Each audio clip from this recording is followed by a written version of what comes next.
Today is Tuesday, 22nd October, and the BRICS summit meeting in Kazan has effectively begun. Putin is there. He's already meeting various officials. He's had a meeting with the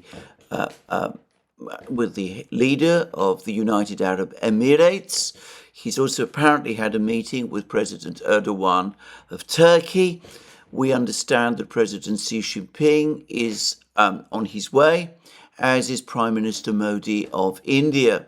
President Pezeshkian of Iran will also be there, and I understand President Ramaphosa of South Africa will also be there. The one important absentee is President Lula of Brazil. He is unable to attend, apparently, because he has suffered a head injury in a fall and has been forbidden from travelling by his doctors. Nonetheless, he will be participating in the events of the BRICS summit by video link.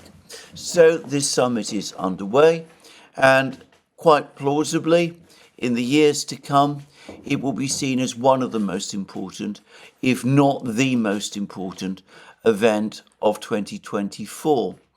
Now, the focus of the discussions clearly is on the setting up of a new payments and messaging system by the BRICS states to, circumvent the dollar-based system, which uses SWIFT and other such mechanisms, but also, no doubt, not just to substitute, to circumvent, but ultimately maybe to replace it in time. The BRICS states, of course, today, as Putin has been careful to point out, have a combined GDP which is greater than that of the G7 states, the G7 being the Western bloc of states, and being increasingly dominant in the field of international trade. Well, there's been much discussion about the progress in the setting up of the international payment system and messaging system. We've had these words from Sergei Ryabkov, who is Russia's deputy foreign minister.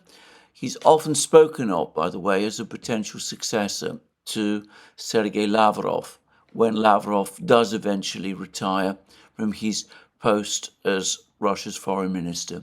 Anyway, this is what Ryabkov said in an interview he gave to Politika, which is a Serbian newspaper. I believe everybody will see important developments in this area, that's to say about payment systems, in conclusion of the summit in Kazan. As Chinese friends say, a journey of 1,000 miles begins with a single small step. I think we will make a not very small first step. He did go on to say, however, that one should not expect huge leaps forward. This is likely to be an evolutionary process because BRICS is working on the consensus basis.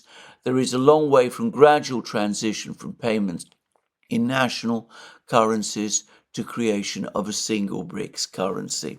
And of course, as I pointed out in my program yesterday, in terms of a creation of a single BRICS currency, Putin for the moment has ruled that out.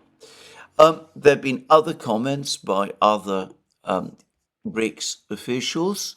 The Foreign Secretary of India, that's not the same as Foreign Minister, he's I believe a civil service post, but Foreign Secretary of India, Vikram Misri, said at a briefing dedicated to India's participation in BRICS at the summit in Kazan, no final agreements have been arrived at yet about payment systems, but there has been intense discussions. There's been a certain amount of research that has been commissioned on these issues. Some papers have also been produced for the consideration of different members. I think we're still in the stage where some work needs to be done. It is a fact that the countries have stressed the importance of the use of local currencies for settlement purposes, especially as it comes to or as it pertains to trade. So strengthening of correspondent banking networks amongst the BRIC partners and enabling settlements in local currencies is being encouraged at the first stage. There is emphasis on doing this on a bilateral basis, and once there is greater certainty and experience that is gained, to move on to do this on a multilateral basis as well. So, an interesting set of statements from the Indians, and the Chinese have also been weighing in. The Chinese have also had something to say about this topic. They're speaking about the importance of setting up payment systems as a means of avoiding or protecting countries from sanctions pressure. So we've had statements from the People's Bank of China. We support the participation of qualified banks from different jurisdictions in the China's cross-border interbank payment system. The People's Republic of China payment system was established by the country's central bank in 2012 to conduct border transactions and clearing operations in yuan or RMB. It began operations on October 8th, 2015. The main goal of CIPS, to give its initials, which it's used by, is to provide safe, effective, convenient, and affordable services in the field. So the Chinese, for the moment, are promoting their own bank transfer system, though they also want to support the development of systems altogether. And of course, the Indians, for all sorts of geopolitical reasons, for the moment, are going to be reluctant to press forward and to simply adopt the Chinese system, even though it is already there. The Russians, of course, will use it. Meanwhile, Putin has also had meetings in Kazan, not just with Erdogan and the president of the United Arab Emirates, but he's also met Dilma Rousseff, former president of Brazil, who is now the head of the BRICS New Development Bank, which is going to play a central role, or is intended to play a central role in the setting up of all of these finance and payment and messaging systems. So anyway, a lot of discussion going on. The main meetings have not yet taken place. The leader meetings have not taken place. As I said, Putin has met Erdogan. They've discussed gas transport issues and the continued plan to set up a gas hub in Turkey, which will no doubt, if it is ever established, which I predict it will be, mean that Europe will start to receive Russian gas all over again, but this time transiting through Turkey, just to say. But anyway, all of this is obviously going on, and at this point, I'd like to mention what I find a very strange thing. Now, the US media is now starting to report on the fact that there is a BRICS summit in Russia underway. The New York Times has written an article to that effect. I don't think it said anything very interesting or very informative, but anyway, it has done so. The British media continues to maintain total silence about the fact that there is a meeting of the BRICS states underway in Kazan. It's clear, it's absolutely obvious to me that some kind of instruction or edict or advice has been given to all the editors of all the main newspapers and publishing entities that they should not refer to the meeting in Kazan as a meeting of the BRICS states. Apparently, the prospect of the BRICS moving forward with their various plans is too horrible to contemplate, So we mustn't mention the fact that there is a BRICS summit underway in Kazan. At the same time, it can't be ignored that a meeting of many important countries is taking place in Russia. But don't say that it's BRICS that is meeting in Kazan. Just say that some kind of big summit meeting of various states is taking place in Kazan. But don't mention the BRICS. It's most weird, but just to give an illustration of this, let me just read out this rather splenetic editorial from the Daily Telegraph. It is behind a paywall, but it is rather short, and I will read it through. So the Daily Telegraph editorial reads, the UN Secretary General is playing into Putin's hands. His attendance at a Russian conference is a shocking step backwards, less than 3 years since the UN condemned Moscow's brutal invasion. Notice it's a Russian conference. It is not a summit meeting of the BRICS states. And then we go on to read that in the Russian city of Kazan this week, Vladimir Putin will welcome the leaders of more than 24 countries representing half the world's population. They are expected to include Xi Jinping of China, Narendra Modi of India, and even the Secretary General of the United Nations, Antonio Guterres. For those who imagine that Russia's invasion of Ukraine and the well-attested war crimes of its forces would see the aggressor become an international pariah, this is a massive disappointment, to put it mildly. And then there's all sorts of things about the fact that the General Assembly back in March 2022, passed a resolution condemning the Russian invasion. Of course, international global opinion has shifted considerably since that time.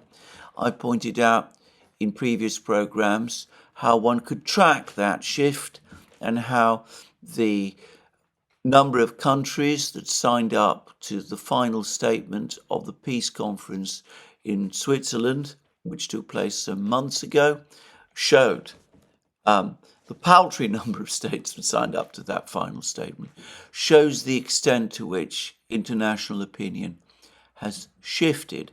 But then, to continue with what the Daily Telegraph says, how can Mr. Guterres possibly travel to Kazan and give Putin the kudos he seeks from this conference? Among the others in attendance will be President Erdogan of Turkey, and NATO members showing support for the Kremlin, even as others in the alliance pour money and weapons into Ukraine. The summit will be the biggest in Russia since the invasion, and Putin will use it to show that Western attempts to isolate Moscow have failed. Well, of course he is, and he's right to, because they have. Putin is restrained from travelling because a warrant for his arrest has been issued by the International Criminal Court. He will not be attending the G20 summit in Brazil next month. This is true. He has confirmed that. He, of course, has denied that it has anything to do with the International Criminal Court warrant. He says that he doesn't want to cause embarrassment and inconvenience to his Brazilian friends.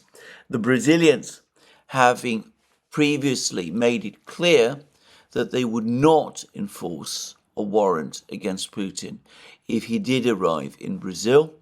My own view is that Putin is absolutely correct not to travel these long distances across the Atlantic to Brazil. I, to repeat again, would not put it past some of the Western countries to take action to intercept his plane and to try to force it down in order to enforce the arrest warrant on him, either whilst he was either on his way to Brazil or returning from it. But anyway, the Daily Telegraph isn't happy with that, because he says instead the same people, that's to say the people who, apart from the Western powers, would have gone to the G20 in Brazil, the same people have beaten a path to his door in what he will hail as a diplomatic coup. Since the full-scale invasion almost 3 years ago, leaders have reassured the Ukrainians that the world is on their side. Sadly, this is evidently no longer the case, if it ever was. It's a bitter admission from the Daily Telegraph, and of course the world has never really been fully signed up to supporting Ukraine in this war. But note again the key point: no mention in this editorial of the BRICS. This is a Russian-convened conference, supposedly, which Putin is presiding. There's no discussion, no hint of the serious things that are being talked about there. It's all instead being explained as a Russian conference, which Putin is presiding over. And the only thing to be annoyed and angry about is that all sorts of world leaders are traveling to Russia to attend this conference instead of staying away. Now, I cannot understand this approach to reporting news. It seems to me that a BRICS summit meeting is an extremely important event indeed. Pretending that it is not happening is bizarre, to say the least. Writing off the conference in Kazan as some kind of Russian conference is ludicrous. The Daily Telegraph might be just slightly more extreme than some of the others, but collectively, the British media at least seem to, as I said, be observing some kind of omerta, a code of silence, with respect to the fact that the BRICS countries are holding a summit meeting in Kazan. I don't think this is sustainable. I suspect that over the next couple of days, this omerta will start to crumble, and we will start to see commentaries, probably sarcastic and ironic and mocking commentaries about the BRICS summit in Kazan, commentaries which I suspect will provide little clue as to what has actually taken place there. Anyway, there we are. That's all I'm going to say today about the summit meeting in Kazan. It has not yet got properly underway. There will be many more discussions over the next few hours and days. Meanwhile, the two wars that we know about, the one in the Middle East and the one in Ukraine, continue. Last night, there was a lot of speculation that Israel was about to launch its attack on Iran. All sorts of airlines stopped their travel to Iran. Iran, for its part, has stopped travel by its airline to Europe, to European capitals. So there's a sort of seizing up of air travel. There's been pressure on the Iranian currency again. So that is a commonplace thing, something that Iranians by now must be very used to. But anyway, one way or the other, whatever the expectations, there was no actual Israeli strike on Iran last night. Just more fighting in Lebanon, just more bombing of South Beirut, just more fighting in Gaza, and more events, conflict taking place in the West Bank. And the bombing, by the way, of West Beirut appears to have been particularly heavy over the course of the last 24 hours. I'm not going to discuss the situation in the Middle East further today. I've said all that I have to say about it. What I would say is this: Glenn Deason, Professor John Mearsheimer, and myself have had a discussion about the situation, both in Ukraine and the Middle East.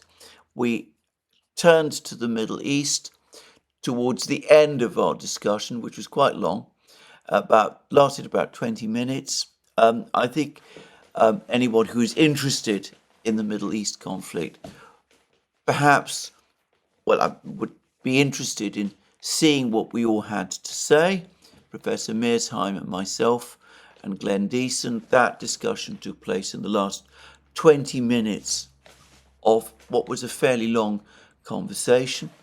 I will say only this, that briefly, Professor Mearsheimer's view, which is the view which, of course, I share, is that Israel so far has achieved nothing as a result of all its various military activities. It has assassinated a number of prominent people, but it has not resolved any of its underlying problems. It continues to be caught up in wars of attrition in Gaza, Lebanon, and is looking like it's preparing to launch into another war of attrition against Iran. And he had much to say about the sustainability of these kind of attrition wars from Israel's point of view, and about how Israel is departing from its previous practice in earlier wars of keeping them short and of not relying on third parties. Anyway, I'm not going to say more. Go to the program, watch it, you'll see what we all had to say. I thought it was a very interesting discussion on the Middle East, and I thought the much longer discussion on Ukraine, which preceded it, was interesting as well. Anyway, that now brings me to the situation in Ukraine.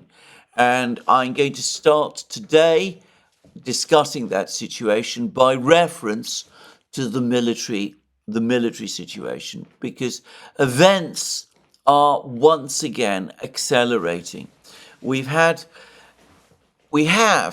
with respect to the Ukrainian conflict, since the Russians captured Avdiivka in February, Avdiivka being, if you like, the uncorking of the plug, the pulling out of the plug from the bottle, which allows things to move faster. Anyway, we've had, since the fall of Avdiivka, a continuous Russian offensive, and it is an offensive which, it must be said, does have ebbs and flows. And the ebbs, in my opinion, are caused not by any temporary stiffening of Ukrainian resistance. It's caused by logistical needs and by the needs for the Russians, once they've advanced a certain distance, to stop in order to rotate their troops, to replace troops who have already been fighting with fresh troops, and to give the troops who have been fighting something of a rest, in the need to resupply those troops with additional equipment and ammunition and fuel and food and all of those things that soldiers need if they're to fight in battle, and also for the Russians to get a sense of the battlefield with, their various drones and things as the battlefield moves further westwards. The Russians need to learn more about what the precise contours of the Ukrainian defences and fortifications are. And of course, on top of that, the Russians need to reorganise and to make their plans and to decide on how they're going to proceed. So it's a kind of tide. It comes in and then it comes out again slightly. But then when it comes back, it always moves to a slightly further level up the shore than it had been previously. And that has been the steady trend of this Russian offensive. I think that will continue until all the major fortifications, all the major defense lines are finally swept away. And in relation to this, various articles have now started to appear in the media in the West. I'm not going to take the trouble to rehearse them all, but they're all saying much the same thing, that Ukraine's army is exhausted. There are not enough replacements. There are not enough troops to take the place of those who have previously been fighting. that soldiers complain that there are insufficient rotations, that in itself is causing them to feel demoralized and run down, and that they cannot sustain the struggle indefinitely in the way that they are. All of which, by the way, strongly suggests that the mobilization plan that Ukraine initiated in the spring of this year has effectively failed, that it has not produced the numbers of men that it was expected to do. And as we've heard many places, the men that have joined the military are not comparable to the enthusiastic and earnest and deeply patriotic volunteers that joined the Ukrainian army in 2022. I've already said that the Ukraine war, the longer it goes on, highlights the political divisions that have long existed in Ukrainian society. In Western Ukraine and in some areas of central Ukraine, passionate support for the Maidan movement, passionate hostility to Russia, an earnest desire to break away from Russia completely, to extinguish entirely Russian influence in Ukraine. And this section of Ukrainian society that held these views, amongst them, there were large numbers of men who were prepared in 2022 to sign up to the army in order to fight and defend their vision of Ukraine and their beliefs. But, in my opinion, they were never a majority of Ukrainian society, people who held these views, never a majority of Ukrainian society. Perhaps 20 to 30% of Ukrainian society was either fully adoptive of these views or at least to some extent influenced by them. But most Ukrainians were much more skeptical of the Maidan project, much more wary of its objectives, far less passionate in their feelings about Russia. And now, when the conscription drive has sought to extend to them, we see that they're not happy to be called up and to fight in what they all believe to be a losing and pointless cause. Yesterday, in my program, I mentioned how an inhabitant of Mariupol, now of course fully under Russian control, in comments to the Daily Telegraph, said he didn't care whether his city was under Russian or Ukrainian control, provided the fighting stopped. And I think that there's probably quite a lot of people in Mariupol and Donbass who, by the way, positively prefer to be under Russian control. But these sentiments of this particular young man probably reflect quite accurately what I suspect is a fairly widespread feeling in Ukraine at this particular time. The fact that there is such a shortage of manpower on the battlefronts is probably, by the way, another reason why the United States, American congressmen, US officials, British officials are apparently trying to coerce Zelensky into lowering the mobilization age to 18 and calling up every man over the age of 18 that he can get hold of and throwing him into the battle. All I would say about that is that it's going to not only destroy another critically important part of Ukraine's demographic, one which is very small already, but it's going to throw into the battle young men who simply do not want to fight. And I cannot see the logic or the merit of that. But these articles, which have been appearing in the media recently, all say the same thing, that Ukraine's problem now is mostly shortage of manpower. Even if Ukraine were provided with more weapons, there are too few people to use them, and that this is the real problem that Ukraine faces. It faces a problem of not having enough weapons, of rather not having enough men. It's an even bigger problem than the weapons shortage. In fact, and in reality, it is both. It is both a shortage of men to fight and a shortage of weapons. And Simplicius the thinker has done a very, very thorough summary of an analysis by the German Kiehl Institute of the state of weapons production in the West by comparison with Russia. And it makes stark reading, because the overall picture that it paints is one of surging Russian production of weapons. The Kiehl Institute confirms that the Russians are producing 1,500 modern tanks a year.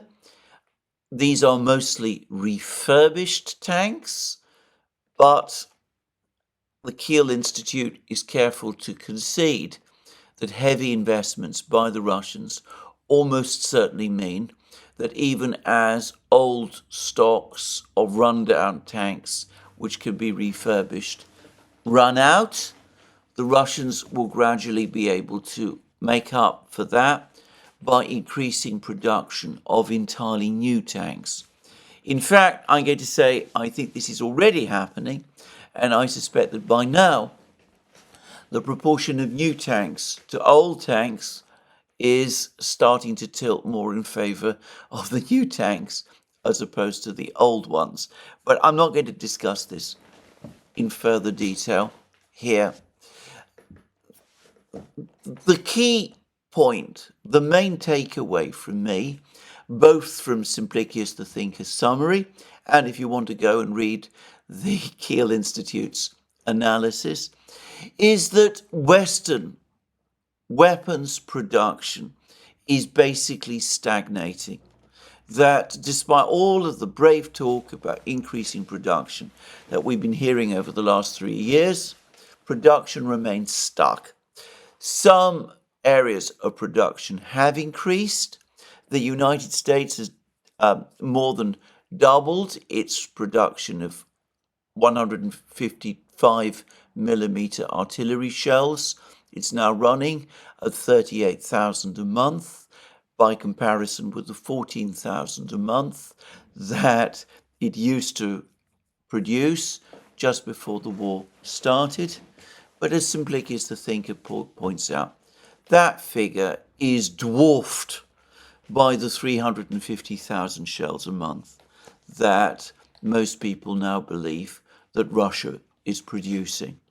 By the way, on the subject of shells, I saw a report yesterday, I can't remember from where, that Russia might have imported as many as 8 million shells from North Korea. Now, I find that a staggering figure. I'm not sure how it has been arrived at. If that is the number of shells that Russia has indeed imported from North Korea, then it obviously has no problems with shortages of shells or anything like that. I am going to make a shrewd guess, just to say, that a lot of the shells that Russia is receiving from North Korea, on the assumption that it is indeed receiving shells from North Korea, proof of that, conclusive, definitive proof of that, has never been provided. But I'm going to make a guess that many of the shells that the Russians are receiving from the North Koreans are new production shells from North Korea's very extensive network of factories, shell factories. The North Koreans are able to produce shells in significant numbers, and I think the Russians would prefer new shells to old ones, especially given the unreliable reputation that some North Korean old shells have. And I'm going to make a guess that if North Korea is indeed producing shells for the Russians have probably sent their own technicians to the North Korean factories and are perhaps, shall we say, advising and assisting in the production that is taking place there. Anyway, I'm not going to spend more time, be sidetracked by all of that. For me, the most revelatory admission from this Kiehl report is about the complete collapse in the West of air defense equipment. It seems that if we're talking about air defense missile interceptors, well, as Brian Beletic has already pointed out in several programs, the United States currently produces around 550 Patriot interceptors a year. Well, that's already somewhat insufficient, as we shall see. But it seems that in terms of other types of missile interceptors, the situation is, if anything, much worse. It seems that production of standard air defense missiles of the sort that are used, for example, by American warships, the production of at least one type of those is down to an incredible 12 a year. Now, I have to say, I found that most strange, but this is the extract from the Kiehl report. Compared to the previous year's projections, the 2025 White House defense budget cuts previously planned procurement of SM-3IB interceptors over the next 5 years from 153 to 0, saving $1.9 billion. These savings are not reinvested in SM-3 block IIA production, of which quantities remain stagnant at 12 missiles annually over the next 5 years. Now, that's from the Kiehl report. I mean, maybe they've got it wrong. It does seem astonishingly low number. Larry Johnson and myself and others and Brian Beletic have talked about the very low production rates of THAAD missiles, around 50 a year perhaps, with a grand total of just 1,000 THAAD missiles in existence. This is quite a shocking situation, to say it simply. By contrast, the Russians are producing, according to the Kiehl Institute, 27 short-range air defense systems. This is not interceptors. These are not just the missiles. These are systems, complete Tor and Pantsir systems a quarter, and 12 long-range air defense systems a quarter. That's 12 S-400s and Buk M3s and things of that kind. The discrepancy is quite staggering, and it isn't just staggering in terms of systems as between the United States and Russia. Production of air defense systems by Germany seems hopelessly small as well. So anyway, given all of this, it doesn't seem to me as if there is any realistic prospect of many more weapons being sent by the West to Ukraine. As the Kiehl Institute concedes, there would have to be a fundamental, radical rethink of the entire Western military procurement process and a complete shift in priorities by Western governments to start producing military equipment on anything like the scale that Ukraine needs. Now, Simplicus the thinker here goes into a rather interesting discussion about, again based on the Kiehl report, about the realities of Ukraine's air defense and the problems of Ukraine's air defense. And these comments of Simplicus the thinkers highlight a point I and other commentators and observers of the war, like, say, the Military Summary Channel, have been making for some time, which is that Ukraine's air defense system seems to have completely broken down.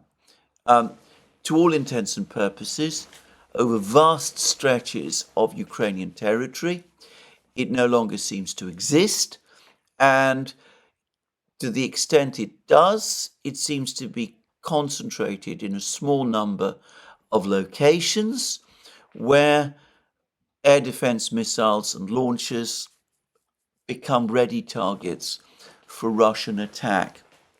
Well, the explanation for this presents itself very quickly in the analysis by the Kiehl Institute and, by the way, in Simplicus the thinker's own discussion. First of all, the Kiehl Institute provides its own analysis of what proportion of Russian missiles in this year, in 2024, the Ukrainians have been able to shoot down. What proportion of Russian missiles the Ukrainians have been able to shoot down. It says that the Ukrainians have currently shot down, in this year, have currently shot down 50% of the older Calibre subsonic cruise missiles, 22% of the more modern subsonic cruise missiles. Now, the reference is to the KH-69, but I wonder whether that also includes the KH-101, which is a more advanced missile than the Calibre, and which is the main cruise missile launched by Russian bombers, ballistic bombers, by the Tupolev 95 bombers.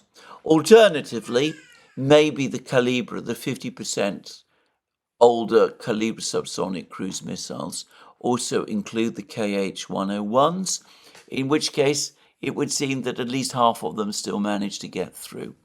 Then it plunges further. It says that the Ukrainians can only shoot down 4% of modern ballistic missiles, that's to say the Iskander-Ms. 0.6% of these S-300, 400 supersonic long-range SAMs.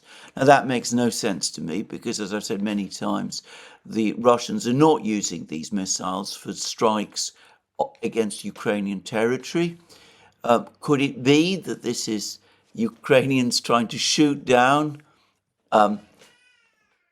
Russian air defense missiles as they are launched against Ukrainian aircraft? We know, because the Russian Defense Ministry has provided descriptions of this, that the Russians are able to shoot down Ukrainian air defense missiles, including Patriot missiles, as they're launched at their fighter jets, that accompanying Russian fighter jets and Russian air defense missiles have successfully shot down Ukrainian air defense missiles, which have been trying to shoot down Russian fighter jets. So maybe that's what this is all about. And we're told that the Ukrainians have only managed to shoot down 0.55% of the giant Kh-22-32 anti-ship missiles. Those seem to be able to penetrate Ukrainian defenses without much difficulty. And then that's already, by the way, a depressing picture. Now, it could be that in the winter of 2022-2023 and over the course of 2023, the Ukrainians were more successful in shooting down Russian missiles.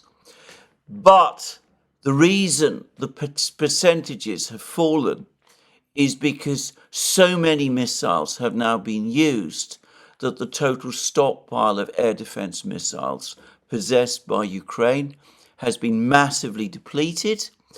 And of course, as we've seen, Western production of air defense missiles is nowhere near high enough to make up the losses. But this is perhaps the most extraordinary observation of all. And it comes again, I'm taking this, this is from the Kiehl Institute, but Simplicius the thinker himself highlights this. It talks about the situation with hypersonic missiles. The Ukrainians have at various times claimed that they've managed to shoot down Russian hypersonic missiles. I have been skeptical about this. A source told me that there are circumstances where Kinjal missiles might be shot down by air defenses when they enter the lower atmosphere and lose their hypersonic speed. I doubt, by the way, that applies to the Zircon cruise missile, which operates in a completely different way from the Kinjal. But then I'm not an engineer, so I might be wrong. But anyway, this is what the Kiehl Institute says. Data on interception rates of hypersonic missiles is scarce. Ukraine claims a 25% interception rate for hypersonic and Zircon missiles. I'm sure that is much too high. But then listen to this. But Ukrainian sources also indicate such interceptions require salvo firing of all 32 launchers, they mean missiles, in a 30 US style Patriot battery to have any chance to shoot down a single hypersonic missile. Now, 32 Patriots launched at once to have any chance of shooting down a single Kinjal. Bear in mind that annual production of these missiles is 550. Well, one can immediately see the problem. There is no way that the Western powers can replace Ukrainian missiles if they're being expended at this sort of rate. And again, that highlights once more the critical problem that the Ukrainians are having with air defense. Basically, they have run out of air defense missiles. Many of their launchers, of course, have also been destroyed, but they have insufficient numbers of air defense missiles. And the result is, as the Military Summary Channel pointed out in a recent program, now even Russian Duran drones, these subsonic, slow drones, are able to penetrate Ukrainian defenses and do so in huge numbers. The Military Summary Channel assessed that in one single week, the Russians launched around 600 of these drones at Ukraine. It pointed out correctly that the Russians launch Duran drones at Ukraine every day, every night now. Anyway, the fact is that Ukrainian air defense is now so depleted that there just aren't enough missiles to shoot down the missiles and the drones that the Russians launch. It's also, to my mind, become absolutely clear that the primary purpose of the F-16s, as they were originally envisaged, was to make up for this critical shortage of air defense missiles. The theory was that the F-16s would be able to shoot down the Russian cruise missiles, of which there were insufficient numbers of Patriots and other air defense missiles to shoot them down. The problem is that with more and more of the Russian missiles becoming hypersonic or indeed supersonic, in the case of missiles like the Onyx, and with numbers of missiles launched by the Russians every night now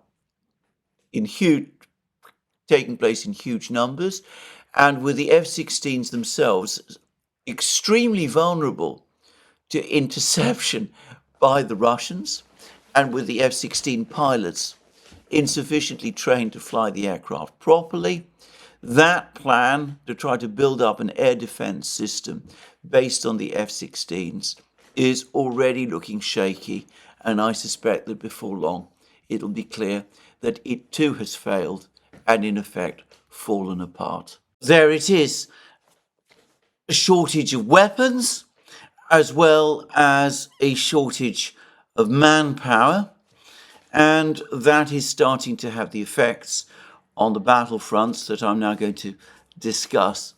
Well, over the last 24 hours, we have actually had quite a lot of news from the battlefronts. Perhaps the key place, the place which is most interesting, is Selidovo, this town which is right at the center of the great battle that's taking place in southwestern Donbass, the battle that encompasses the area from Ugledar in the south all the way to Pokrovsk in the north. Ugledar, of course, fell about 10 days ago. There are lots of reports now that the Russians are closing in on Kurakovo, the major city to the north. There was a report that I saw just yesterday. Again, I can't remember where I saw it, but it spoke about Ukrainian troops in Kurakovo being deeply demoralized, that they fought many battles, that they don't feel that there are enough of them to fend off the Russians as the Russians advance towards Kurakovo. And of course, the Russians have already occupied some buildings at the very eastern tip of Kurakovo, beyond a spur of the Kurakovo reservoir, though there's no word so far that the Russians have actually advanced into the town itself. But anyway, the major news comes from two places, somewhat to the north of Kurakovo. These are Selidovo, major town, and the much smaller place of Girnik or Gornyak, as the Russians call it. And if we turn to Girnik first, well, a couple of days ago, the Russian Defense Ministry confirmed that the village of Zoryanye, which is immediately to the east of Girnik, had been captured, and there were some doubts about that, but there's plenty of photographic and film evidence which confirms the fact. And over the last 24 hours, there have been many more reports of intense fighting happening in Girnik itself. Well, actually, I say that. I don't know how intense the fighting really is. The fact is, the town is being stormed, and according to one report, the Russians now control 60% of the town. Ukrainian control of Girnik has been reduced to around 40% of the town. We're talking about a small place, around 10,000 people, hardly a big town, hardly a place of huge strategic importance in the overall scheme of this battle, let alone the wider war. But it is a place which the Ukrainians chose to defend, and it is clear that it is now falling. Quite plausibly, it will fall within the next 24 hours. Now, I say all of that. Girnik, of course, is also a part of this small web of villages and the town of Girnik itself, of which we have been hearing lots said about them being, in effect, in a cauldron. So there's Girnik, there's Izmailivka, which is located immediately to the west of Girnik. There's Kurachovka, which should not be confused with the much bigger town of Kurachovo, which is immediately to the south of Girnik. There's a village called Vovchenka as well, and there's one or two other places as well. But Girnik is the biggest by far of these villages, and it looks like, as I said, it's about to fall, and it does seem that it is very difficult for Ukrainian troops to withdraw in force, in large numbers, from this territory.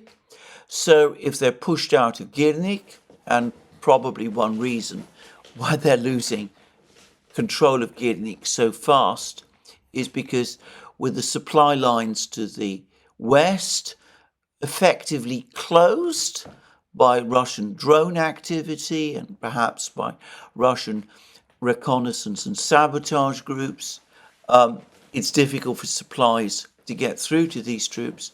With the supplies cut off, these soldiers, these Ukrainian soldiers in Girnik, are not able to resist as firmly and as strongly as they previously could. So it looks as if Girnik is about to fall, and that, of course, will reduce further the size of the pocket. It will mean that these small villages that are left become even more vulnerable, and, of course, the Ukrainian troops who are in this pocket, in this cauldron, are going to find themselves under increasingly unbearable pressure. Most likely, what is going to happen is that we're going to see a cascade. The Ukrainian troops in Girnik will probably withdraw or flee to places like Izmailivka and Kurachovka. Then when the Russians attack those villages, the soldiers will again flee to other villages within the cauldron that are still under Ukrainian control. And then gradually, inevitably, they will make the desperate dash to the west along the roads, which are patrolled now by the Russian drones, and where, as I said, the Russian sabotage groups are active, and where the mortars and the shells and the anti-tank missiles can also strike at them, and which the Russians, by the way, are perfectly capable of also remotely planting with mines. The Russians have capabilities now to plant mines remotely from significant distances. They have machines and gun-type vehicles that scatter mines in that kind of way.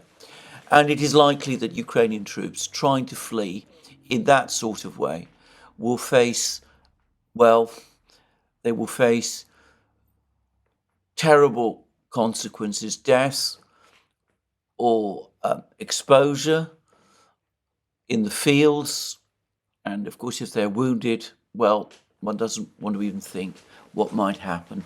And we're now in late October, and though there's been not much talk about the state of the weather, I suspect that the rains are already happening fairly heavily. So the ground probably is a lot softer than it was in the summer. It might be very soft. And if the Ukrainians try to withdraw across the fields over soft ground, well, the result can be imagined in these terrifying conditions. I have to say, this looks like another terrible disaster. The only thing I would say is that I sense that the number of Ukrainian troops caught up in this pocket of these villages is perhaps not huge, maybe 1 or 2,000, 3,000 at most, but still that's a significant number of troops, and they were left behind and pointlessly sacrificed when the Ukrainians should have withdrawn them long ago.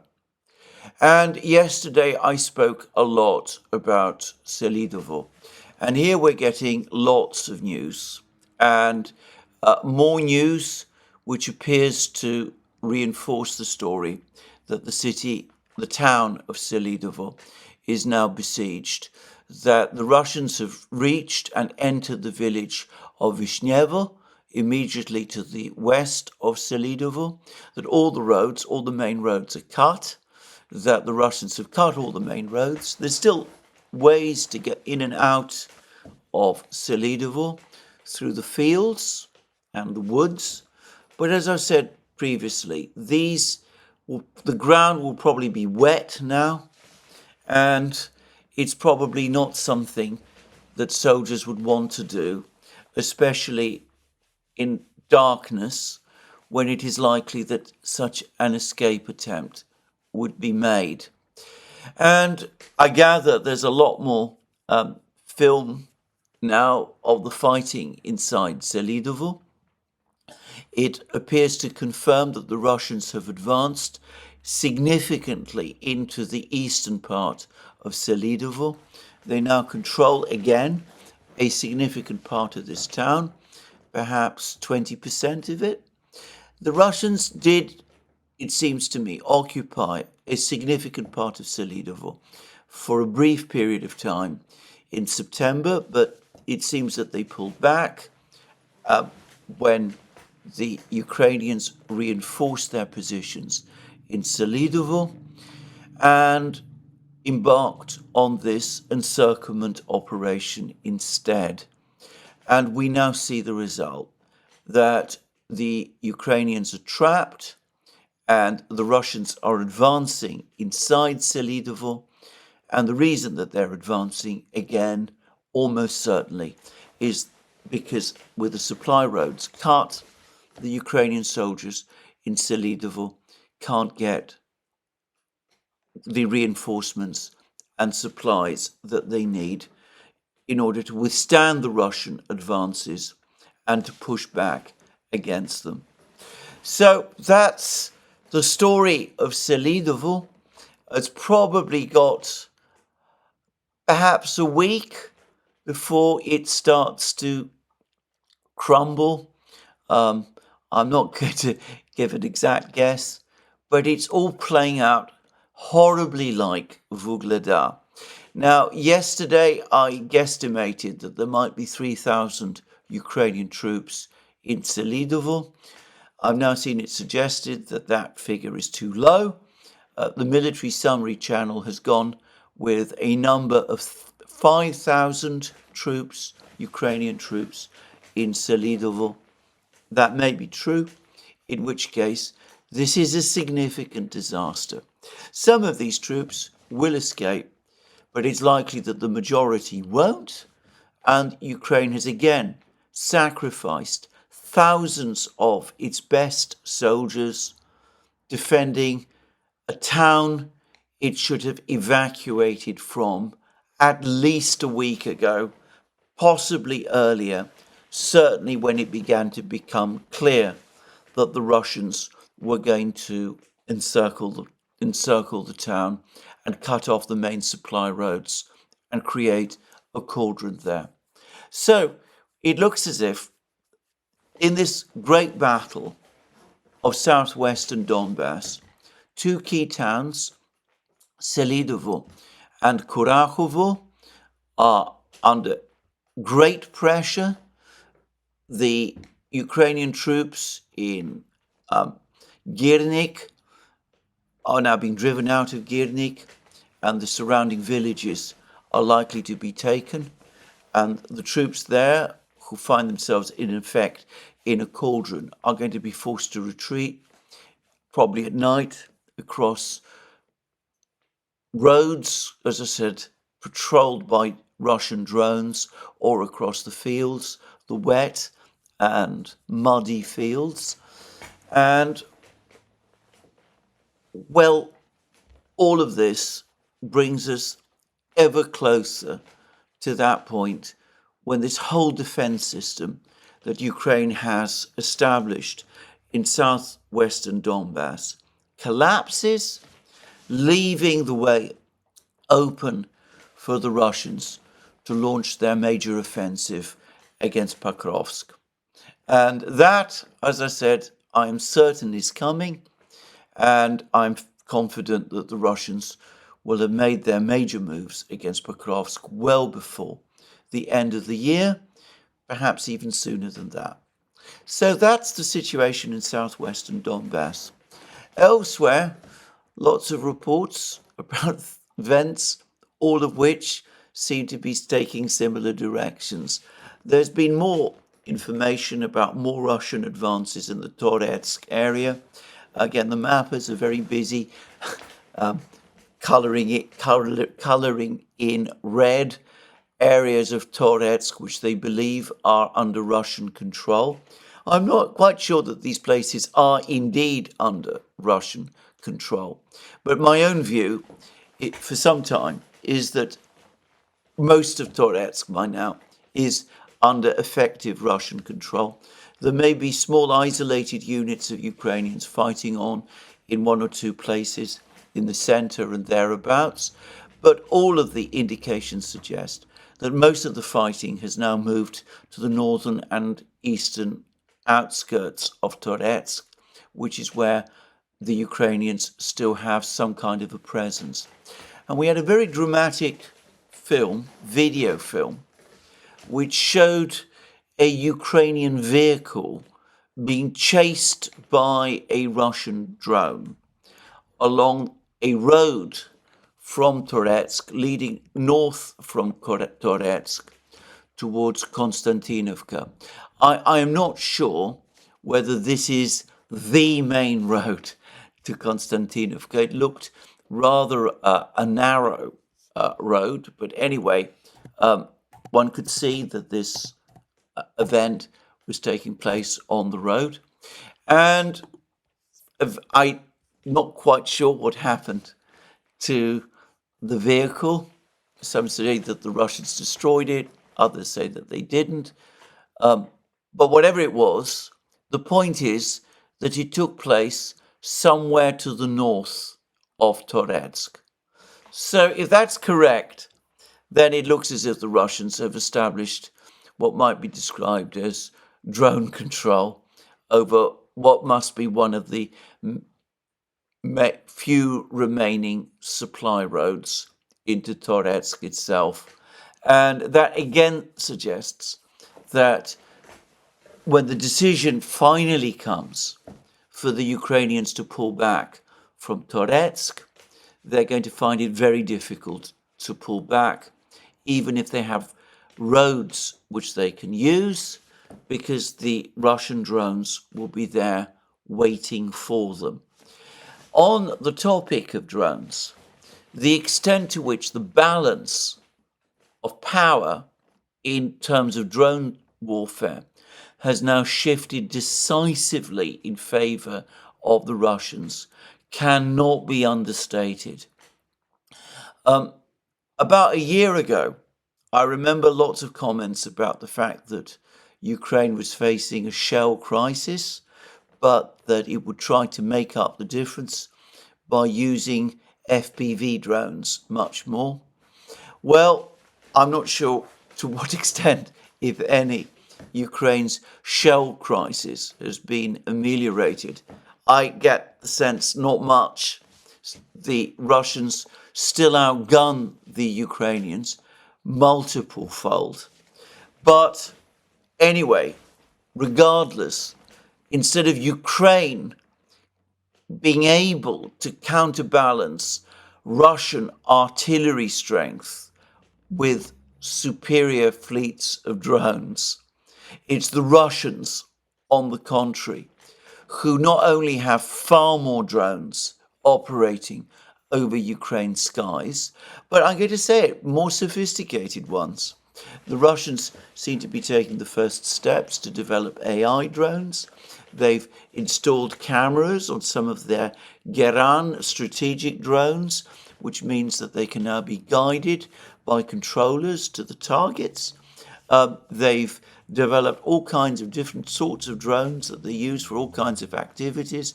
This is over and above the Lancet drones, which are used to destroy armored vehicles, and which are, by the way, much more powerful than the Ukrainian FPV drones. And of course, the Russians have lots of types of FPV drones as well. And an innovation which I never thought myself would succeed, but which appears to have done so. The Russians have now somehow found a way to operate drones, specifically FPV drones, tethered to fiber optic cables.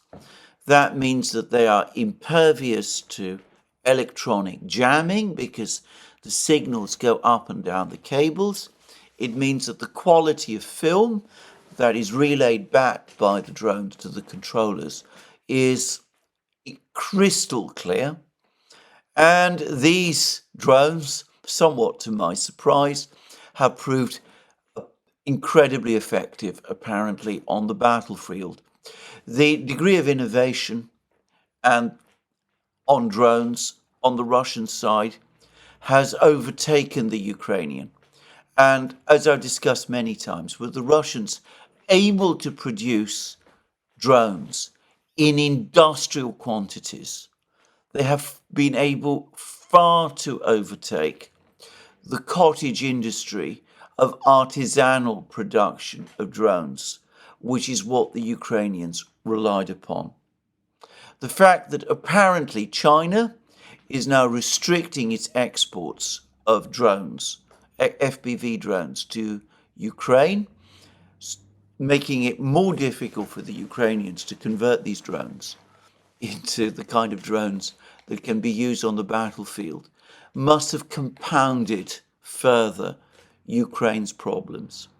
So, bad situation in Toretsk, very bad situation, as I understand it, in Chasiv Yar.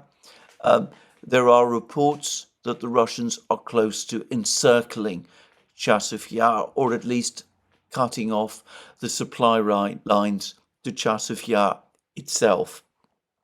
And if we go back to the south, to the area just north of Vuhledar, there's still some uncertainty about the village of Katerinovka, which the 79th Brigade of the Ukrainian army said it had abandoned and which had fallen completely under Russian control.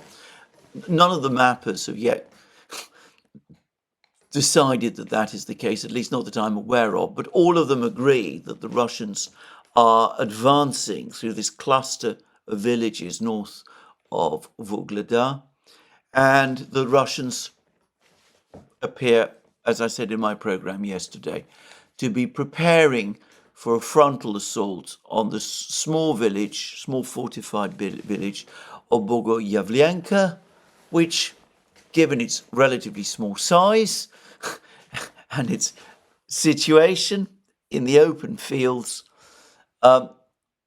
cannot realistically withstand a Russian advance for very long.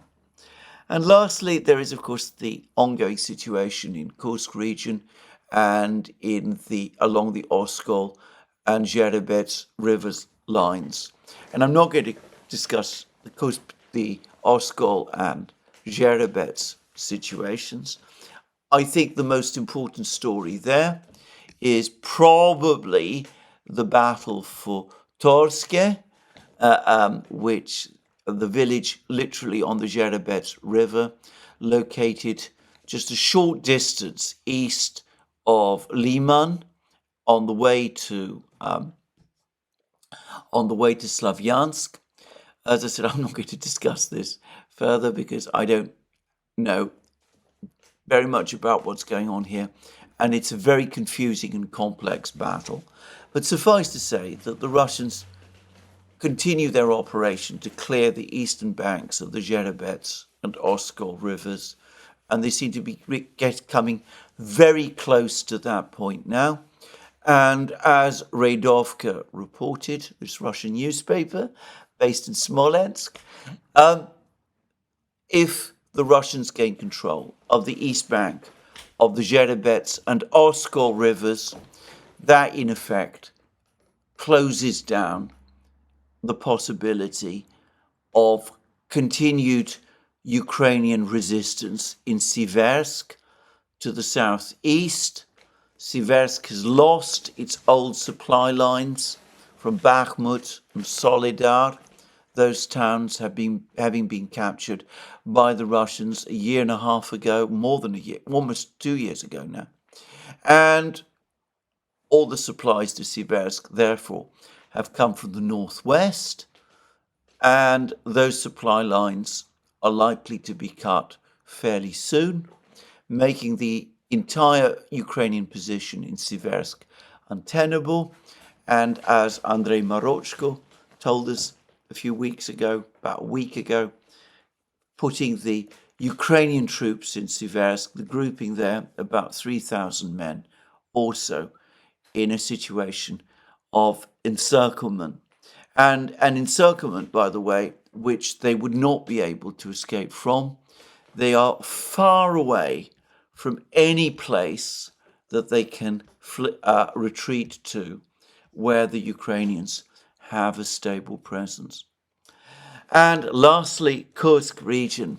The most interesting fact about Kursk region is that even as Group of Forces North tightens its vice-like grip on the Ukrainian troops in Kursk region, we now have again confirmation that our old friends, the 47th Mechanized Brigade of the Ukrainian Armed Forces, the brigade that the Ukrainian High Command shuttles from one place to another, trying to plug holes in the front line. Well, it had been deployed, it had initially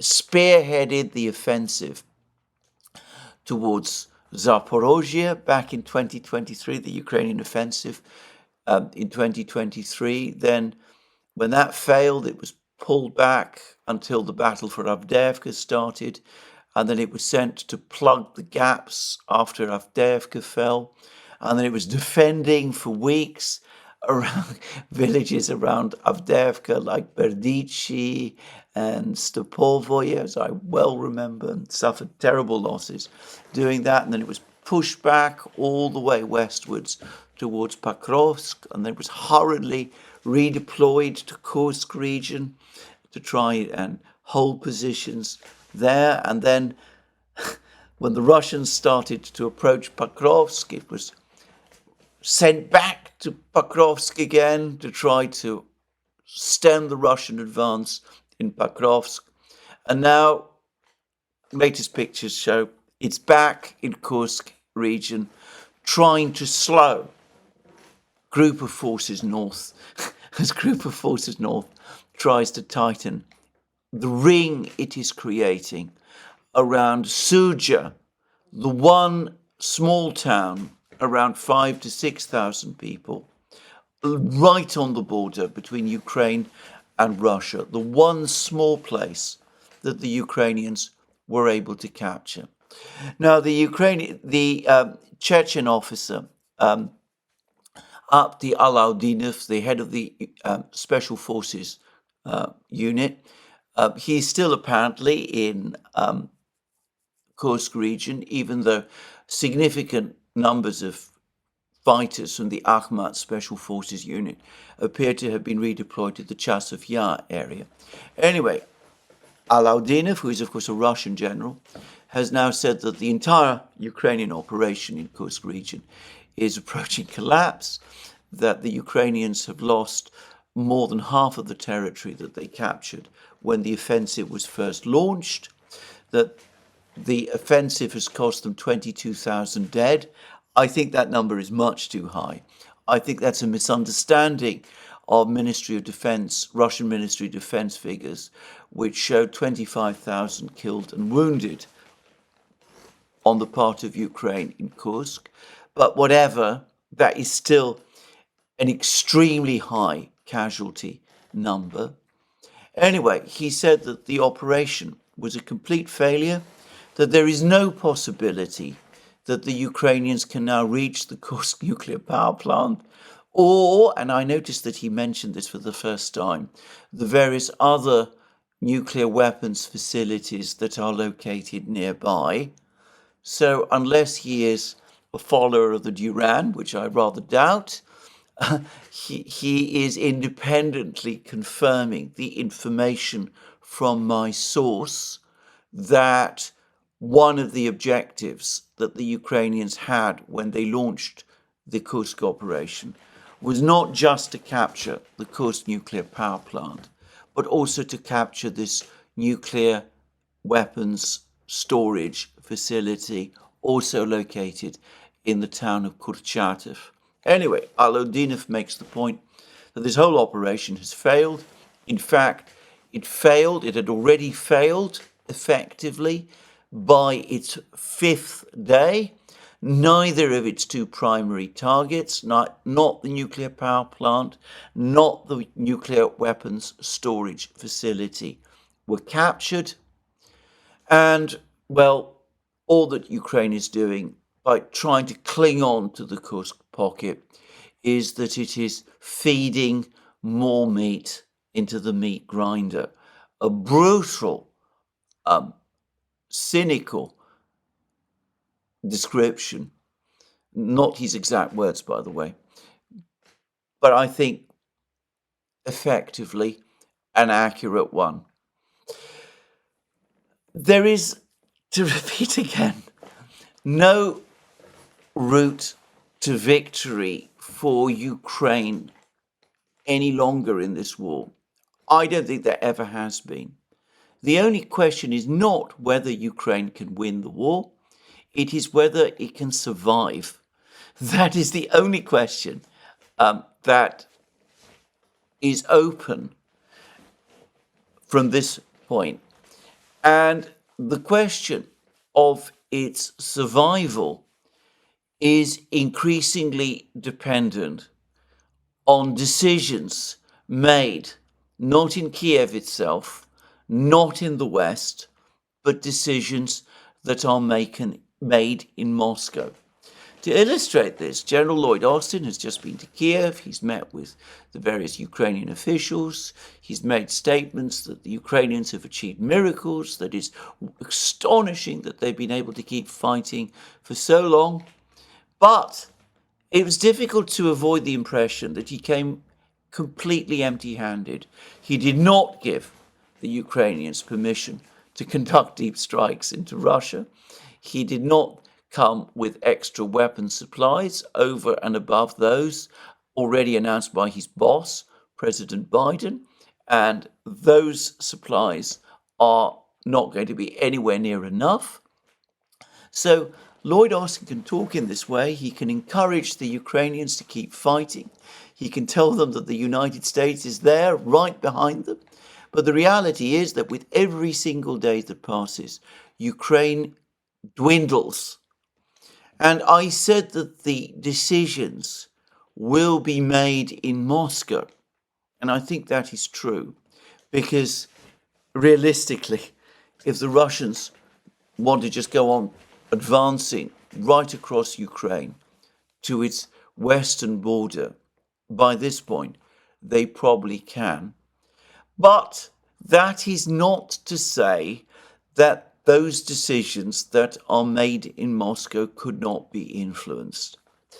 But as I pointed out in my program yesterday, there is no sign that any government in any Western capital, in any of the important Western capitals, is prepared to make any sort of proposals at all, let alone the proposals that proposals of the kind that the Russians might take seriously.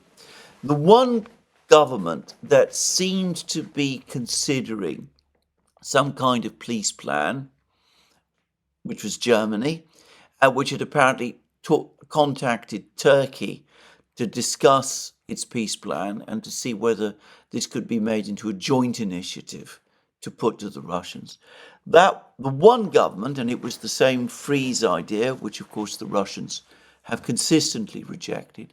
Well, that one government seems to be in retreat now because they've seen that Zelensky has himself ruled out the freeze plan. Well, there is a last, what I hope will be one last desperate plea for the freezing of the war plan.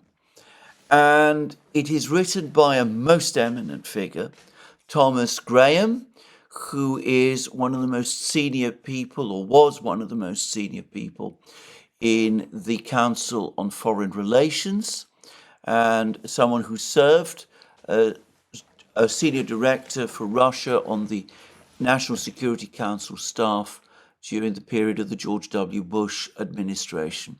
He is, of course, at least on this issue, very close to the thinking of the former president of the Council for Foreign Relations, Richard Haass.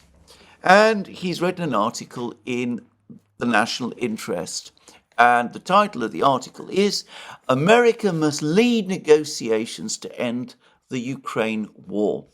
And the article is, again, that frustrating mixture of sense and realism and also of wishful thinking, which has dogged this whole war, at least Western approaches to this whole war, ever since it began. And one of the key points that Graham makes, and about this, he is absolutely right. One of the key points he makes is that this constant hiding behind Zelensky, this endless repetition of the mantra that the United States will not negotiate with Russia without Ukraine, is a complete abdication of responsibility. And the article reads, Ukrainian President Zelensky has been tirelessly promoting his victory plan to Western allies and partners in recent weeks. He has made no secret of his conviction that the United States holds the keys to Ukraine's success. Washington, however, has shown no enthusiasm for Zelensky's plan. By the way, if Graham says that, I think we can take that as an authoritative statement of the views of official Washington, including the Pentagon, and many people in the foreign policy making community about the victory plan. But anyway, to continue, Washington has shown no enthusiasm for Zelensky's plan, nor has it offered its plan for bringing Ukraine's war with Russia to a satisfactory conclusion. This is a striking abdication of responsibility for a country that boasts of its role as a global leader. From the beginning of the war, the administration has insisted that it is up to the Ukrainians to decide when and on what terms to talk to Moscow. They are the ones, after all, who are spilling blood to defend their homeland. Until then, the administration has pledged its support. That position might appear to be virtuous, but it misrepresents the character of the war. The war is not simply about Ukraine's territorial integrity and national sovereignty.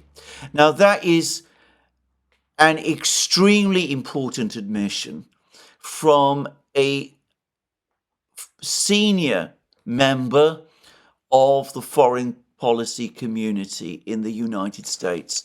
The Russians have been harping on for years that for them, the issue of Ukraine is first and foremost a security issue, that security overrides for them issues of territory.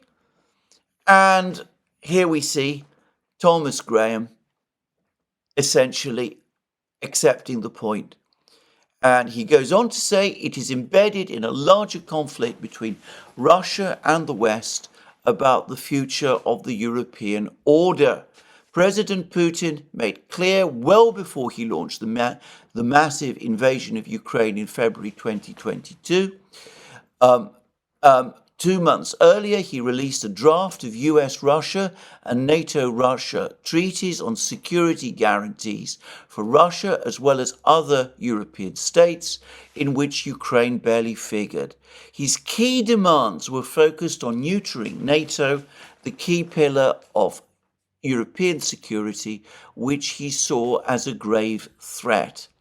In the Kremlin's view, the United States wields NATO as part of an effort to eliminate Russia as a great power competitor. It believes that US support for Ukraine is intended to further that aim. For those reasons, the Kremlin has little interest in talking to Ukraine. It wants to talk directly to Washington to resolve both the Ukraine war and the broader issue of European security. Dealing directly with Washington would also legitimize Russia as a great power. Well, about the last, I don't agree. I don't think Russia needs to be legitimized as a great power because, let's face it, it is one. But about the rest, absolutely. The Russians have made it very clear that for them, the whole security situation in Europe is the paramount concern. They've stated it again and again. Putin restated it at the BRICS press conference.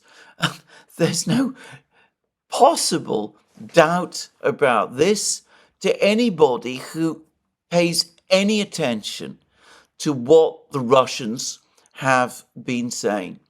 So he then goes on to say,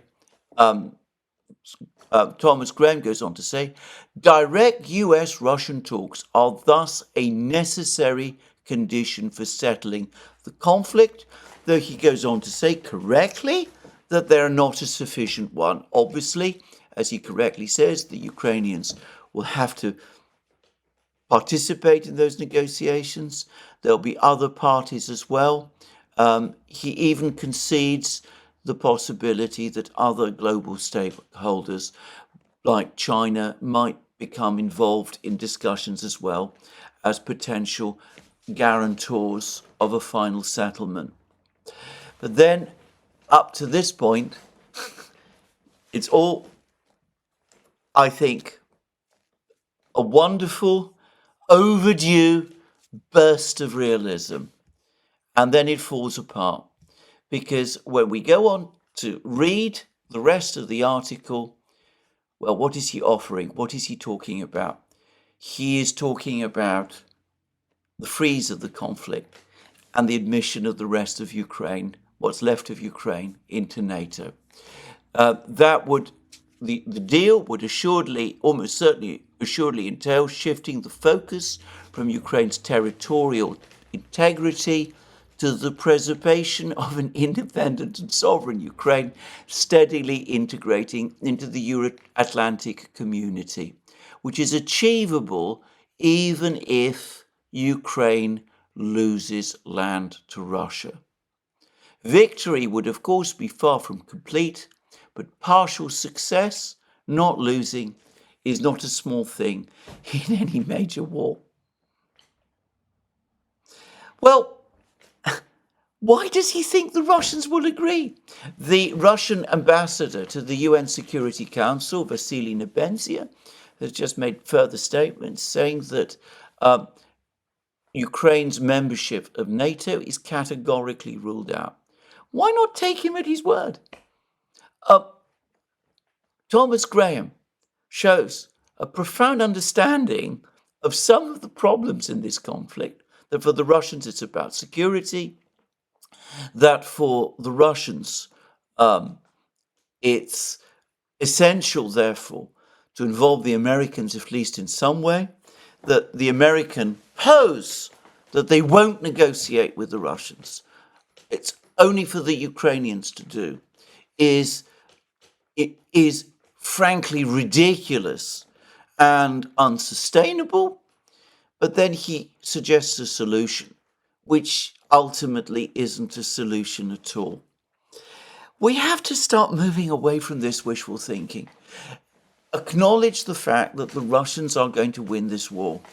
And yes, it may be that in their own interests, given what hard-headed and tough-minded people they are, they will compromise on issues of Ukraine's survival as an independent state.